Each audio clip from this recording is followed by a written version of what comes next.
All right, chapter 17 involves something called KSP. And KSP, again, is a type of K. It involves solubility equilibrium. All right, in a KSP, we're looking at a saturated aqueous solution. How much ionic compound, usually, or whatever solute, can dissolve in water. All right, and this expression is called KSP. All right, now, all right, so the first thing you got to be able to do in a KSP problem is identify that the ionic compound is dissociates into water. So the first thing we have is silver chloride. So silver chloride is AgCl. To write a dissociation, we use a double-sided arrow. We can put water over the arrow, we don't have to, but the water indicates where we're putting the sodium chloride, the silver chloride. In this case, it's being placed in water. And silver chloride is a fairly insoluble material, but nothing is truly insoluble. Even if something is very, very weakly soluble, still some of it will dissolve into water. Even the most insoluble things have a slight solubility, and that's why we use a double-sided arrow. So silver chloride will dissociate into water, creating silver ions and chloride ions. This is the dissociation equation of silver chloride into water. Now let's write the equilibrium constant expression. Since this is an ionic salt in water, this is called a specific type of K called KSP. A KSP is just a specific type of Kc equation. And again, Kc. So we're looking at concentrations. Do all of the substances in this equilibrium reaction get included in KSP? Hopefully you're shaking your head no. The solid does not get included because it's solid. Remember, to write a K expression, we only put gases, ions, and aqueous substances. Solids and liquids do not get part of K expressions. So the KSP equation will always include just the ions of the ionic salt that dissolve in water. So right here is the KSP equation for silver chloride. All right, pause the lecture now and go ahead and do the same thing for lead 2 chloride and see if your answer matches mine. All right, the formula of lead 2 chloride is PbCl2 because the charge on the lead is +2 and chloride is -1. When it dissociates, it produces 1 +2 lead ion and 2 -1 chloride ions. Okay. Therefore, when we write the equilibrium constant expression, again, the solid does not get included. So it's the concentration of lead ions and the concentration of chloride ions. And because there's a 2 in front of the chloride, there has to be a square on the Cl-. We do not put the 2 inside, but it becomes a power when we write the KSP equation. So that's how we write KSP equations for salts. And this is usually the spot that most students make the mistake. Really get practice writing dissociation equations and writing KSPs from them. Once you have the equation written out, it literally becomes a plug and chug problem. Here is a mathematical framework that shows you, okay, if I have the KSP, I might be asked to figure out the concentration of the ions. If I have the KSP, I might be able to figure out the molar solubility, or vice versa, the molar solubility in the KSP. So we are able, just like in a gram-mole problem with stoichiometry, in all these problems, we are going to start somewhere in this framework and we're going to stop somewhere. And I'm going to give you one example of each of these types of problems. And then I'd like you to do those practice problems as extra practice in Canvas to see if you can go ahead and get the correct answers. All right, problem number 1. Lead chloride dissolves in water. In this problem, it says in a saturated solution, it says the chloride ion concentration is 0.020 molar. Okay? They're asking for what is the concentration of the lead ions. Okay? They've also given me the KSP value. So if I look up above at the KSP that we wrote, this literally becomes, once I write the dissociation equation, the next step is to write the KSP equation.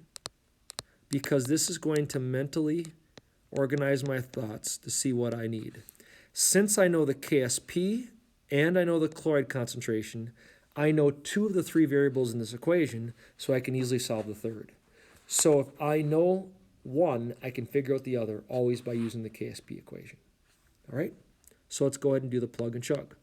1.7 times 10 to the negative 5 equals, the concentration of lead is unknown. The concentration of chloride ions is 0.02 squared. So let's go ahead and type in our answer here.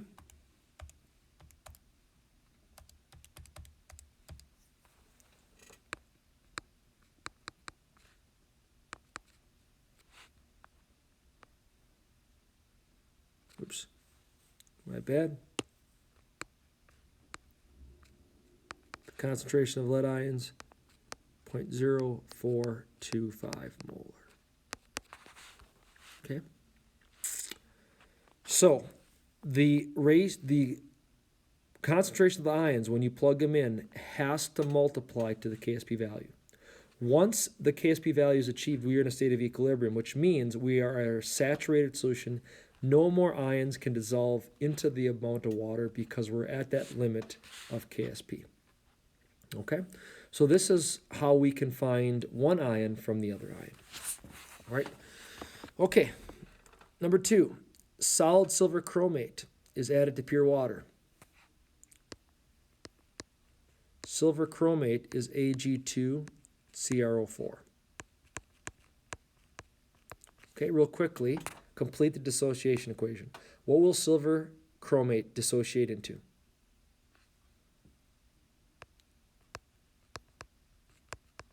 Hopefully you're thinking 2 silver ions and 1 chromate ion. So the KSP equation for this would be the concentration of silver squared and the concentration of chromate ion. Okay? Some of the solid remains undissolved in the bottom. So right away that tells me that the solution is saturated. Analysis of the solution after equilibrium has been achieved showing that the silver ion concentration is 1.3 to the negative 4th.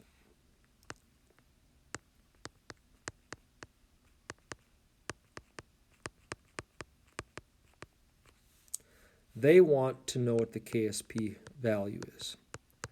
Well, if you think about this logically, if I need to find the KSP value, if it's not given to me, I need to know everything on the right side. Well, I know the concentration of the silver ions, so therefore, based on this problem, there is no other information given to me. They're literally telling me that I should also know the concentration of the chromate ions. Do you have a thought as to how I know what that concentration is? Look at all the information given and predict real quickly to think what that value is. The trick is right up here.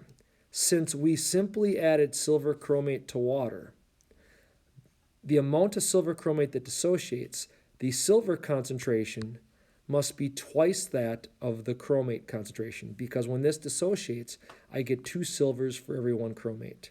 Therefore, the chromate ion concentration theoretically should be 1/2 of what the silver concentration is.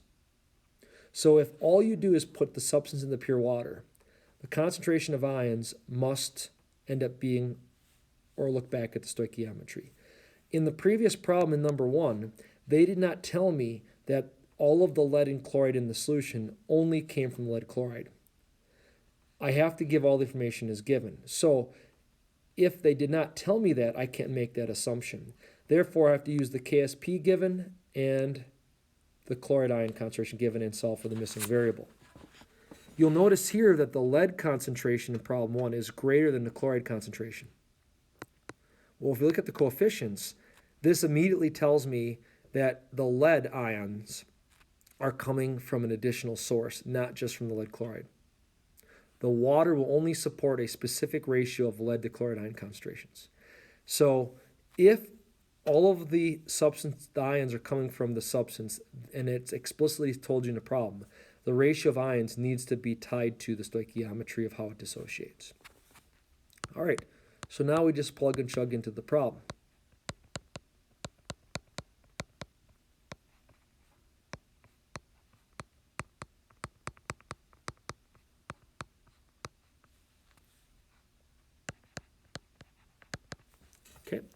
So 1.3 to the negative fourth squared times 1/2 of 1.3 to the negative fourth. 1.10 times 10 to the negative 12th. Again, there are no units on K. The KSP is really, really small for this problem. When KSP is really, really, really small, like this one, this tells us that this solid is very insoluble. Only a very, very, very small amount of ions dissolves in water. So this is a quite insoluble solid. Doesn't take much of this to saturate the solution. All right, let's turn to this problem. That's how I can convert KSP into molar solubility, which is the value of X. Okay, I plug in X's for the solubility of the ions, and I work backwards and do a KSP problem. For the most part, the national exam, if there's a KSP problem, I would focus on the first. Okay, so if you can figure out X from KSP, or vice versa, find the KSP from X, the solubility of the ions, define KSP. If you can do problems 1, 2, and 3, that is primarily what you'll see on the national exam. Okay, if I had to make a bet on that. Okay, so we'll really work on these type problems. You will have practice problems supplied in Canvas. Please do these practice problems in gearing up for not only this test, but also the national exam. All right, again, thanks for listening, and continue to work on these. If you have any questions, reach out to me. Real quickly to give you a conceptual application. Let's say we have a saturated saltwater solution, a saturated sodium chloride solution. Again, we're looking at AQ for the state of matter, which means it's aqueous, which means a solution. A solution contains a solvent, which in this case is water, and a solute, who is being dissolved, which in this case is sodium chloride. When sodium chloride dissolves in water, it dissociates. Dissociation, again, means that it breaks apart into ions. So, when we reach a point of saturation, some of the salt still continues to dissolve or dissociate into the water, but these ions continually recrystallize as they come in contact with each other and reprecipitate out. When the dissociation, the forward reaction, and the recrystallization, the reverse reaction, when these guys equal each other, we are in a state of equilibrium. And this is true when we have a saturated solution. So when we have a saturated solution, the amount of solid continually dissociating and recrystallizing is the same. It looks like the system is totally static, but that's farther from the truth. This is a constant dynamic system. It just so happens that the rate forward and reverse are equal, and the amount of solid on the bottom is the same. So when we look at it from a macro scale perspective, our eyes, it looks like nothing's happening, but in reality, a lot of still is going on. It just happens to be occurring at equal rates. Now, why is there a point of saturation? Well, if you remember, good old water is bent and it's also polar. What part of water is attracted to the sodium ions? Hopefully you said the oxygen part. So oxygen the oxygen part of water surrounds the positive ion, and this is a specific type of IMF. This IMF is called an ion dipole intermolecular force, because the dipole, the negative part of water, is attracted to the positive ion, opposite charges attract. The same thing is reverse. For the negative chloride ion, the hydrogens surround it,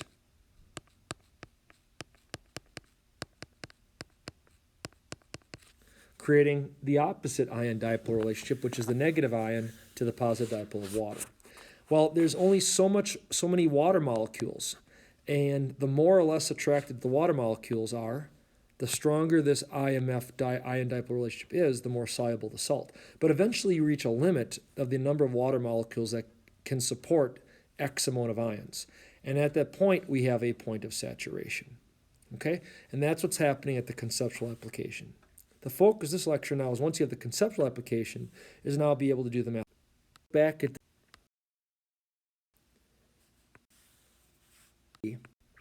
All right, next problem. The KSP of calcium fluoride is given. Assuming the calcium fluoride dissociates completely upon dissolving, calculate the solubility of calcium fluoride in grams per liter. All right, go ahead if you want to try to pause the lecture and see if you can do this problem without me. Otherwise, if you're not familiar, give it a try first, and if you get blocked, then restart the lecture, please, from where I'm started, okay? All right, for those that have done the problem, hopefully this has made sense. If not, we're going to look at it now. Calcium fluoride is placed into water. So again, just like all KSP problems, we put the solid first. And calcium fluoride should just dissociate into 1 calcium ion and 2 fluoride ions. Okay? The only number given to me is the KSP value. So again, if I write the KSP expression, the solid ionic compound at the start is not part of the expression. So there's the KSP equation. All right, so I plug in the value of KSP because that has been given to me. All right, now the question becomes, what do I plug in for these other guys because no other information is given? Well, whatever amount of calcium fluoride dissolves or dissociates, I am going to produce 1 calcium ion and 2 fluoride ions. I don't know what that amount of dissociation is, so what I do is I give that value a value of X. Literally, what I'm doing is an ice table. The initial concentration of both of these guys is 0 because before I put calcium fluoride into water, there is 0 calcium fluoride ions into pure water. The calcium fluoride, some of it has to dissociate to produce a certain amount of ions in solution that is supported by the water. So the change for calcium is going to be plus X, but for fluoride, it's going to be plus 2X for an equilibrium value of X and 2X.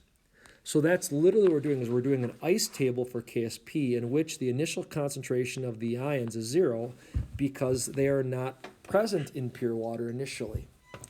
So I plug in X for calcium, 2X for fluoride, and I have to square the fluoride ion concentration.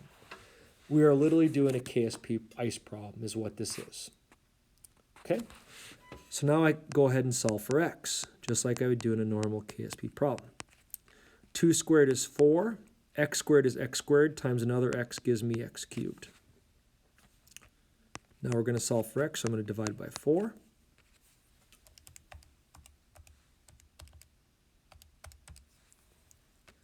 So 9.75 times 10 to the negative 12th equals X cubed. I now have to take the cube root to solve for X. So the cube root is 2.14 times 10 to the negative 4th. The value of X, this X is called the molar solubility. The molar solubility tells me the molarity of the calcium fluoride that is soluble in water. 2.14 times 10 to the negative 4th molar calcium fluoride is soluble in water at this temperature. So, if I know the molarity is defined as moles of calcium fluoride per liter. So they want not moles per liter, but they want grams per liter. So now I just need to simply convert the moles of calcium fluoride into grams of calcium fluoride by doing molar mass.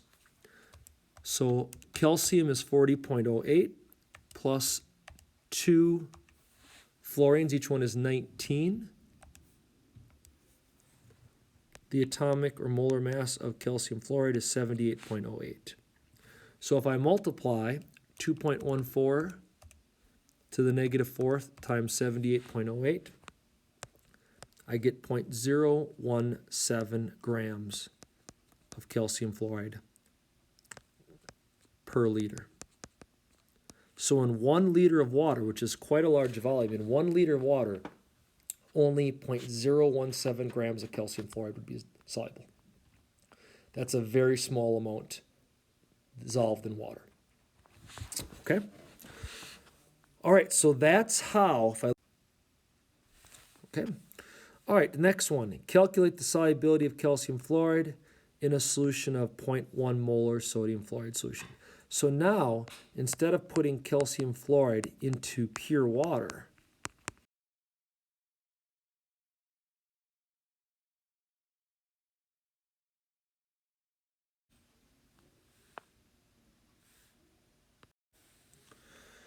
all right, so I'm going to put calcium fluoride into a sodium fluoride solution.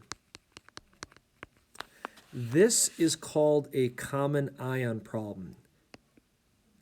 When I put calcium fluoride into a sodium fluoride solution, there's already fluoride ions into the solution. Because there's already some fluoride ions into the solution, the amount of calcium fluoride that will dissociate is going to be even less than what it was in pure water, because there's already a concentration of fluoride ions being supported by the water. So I can already predict that the amount of calcium fluoride that will dissolve is going to be even less. Okay? So we still are tied, because this is calcium fluoride, we are still tied to the same KSP value. The KSP for calcium fluoride is 3.9 times 10 to the negative 11th. And this is going to be equal to the concentration of calcium ions, which currently there is no calcium ion in the water. There's only sodium fluoride, so that's going to be X. The concentration of fluoride ions is already at 0.01 molar. Okay? So, because sodium fluoride, they already tell me it's a molar solution, that immediately tells me that 0.01 molar sodium and fluoride ions are supported by this solution.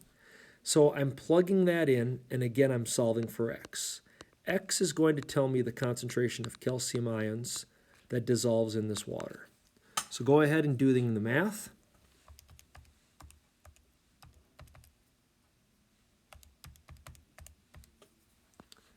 We get 3.9 times 10 to the negative 7th molar. This is the amount of calcium fluoride, calcium ions that is formed. Well, you'll notice that the amount of calcium ions that is formed in the water must be equal to the amount of calcium fluoride that dissociates, because it's a 1-to-1 ratio. So this also tells me the concentration of calcium fluoride that is soluble in this solution. So this would be the solubility of the calcium fluoride that is supported in the solution.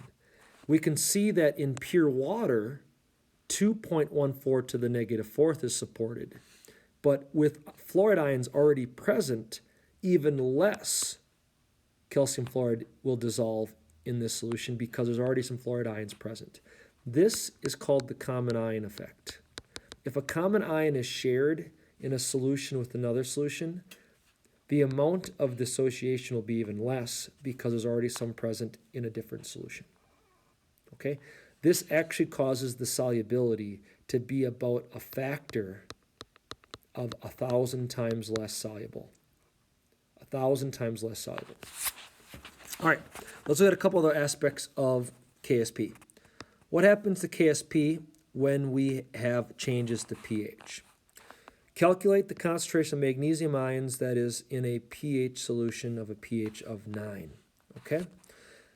We haven't done pH yet, which is what we're going to do next week. Next week we'll talk about pH. But if I know the pH of a solution is 9, you're going to find out next week that we can figure out the concentration of the hydrogen ions and hydroxide ions from a pH if I know it.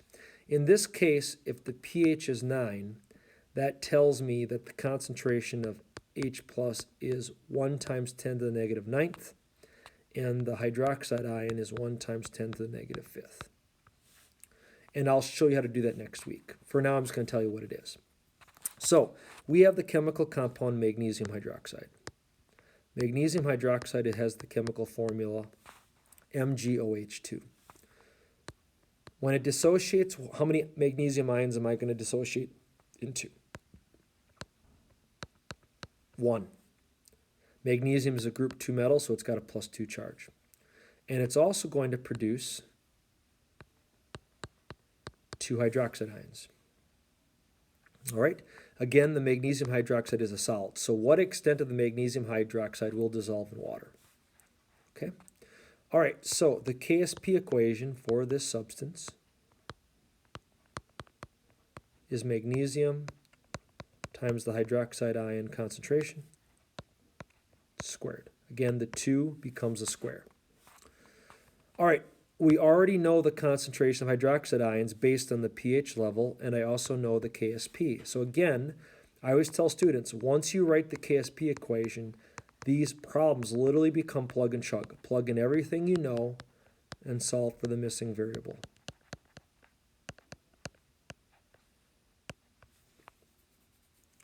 So, to find the concentration of the magnesium ions that will dissolve in water, I just got to go ahead and do the math now. 1.8 to the negative 11th divided by 1 to the negative 5th squared.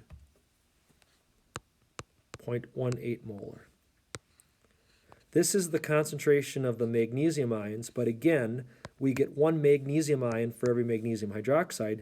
This would also tell me that the magnesium hydroxide would be soluble at a level of 0.18 molar. 0.18 moles of magnesium hydroxide would dissolve in every liter of water. Okay? Because magnesium hydroxide contains an OH atom, this is a basic compound. If a compound is basic, if you cause the pH, if you add acid, if you add acid to this solution, adding the acid will pull out the basic part of the compound, the hydroxide ions. Acid will, again, react with the hydroxide ions, pulling it out. And Le Chatelier says, if I reduce the concentration of a product, more of it needs to be formed to reach equilibrium. So when we have a basic salt, if a salt contains hydroxide ions, if we add acid, the salt becomes more soluble. So changing pH can have an effect on a salt solubility if it's a basic salt containing hydroxide. Any hydroxide ionic compound becomes more and more soluble as we increase the acidity level of the solution, because the acid will consume the hydroxide ion that is formed and make it more and more soluble. Lasted through this lecture 3 problems. If you can do the first 3 problems since the redesign is about as far as they've taken the extent of solubility equilibrium. They could ask one of these other concepts, but for the most part, if you can figure out X from KS, right, which is what this problem here goes all through over. Same thing here. You'll notice that calcium fluoride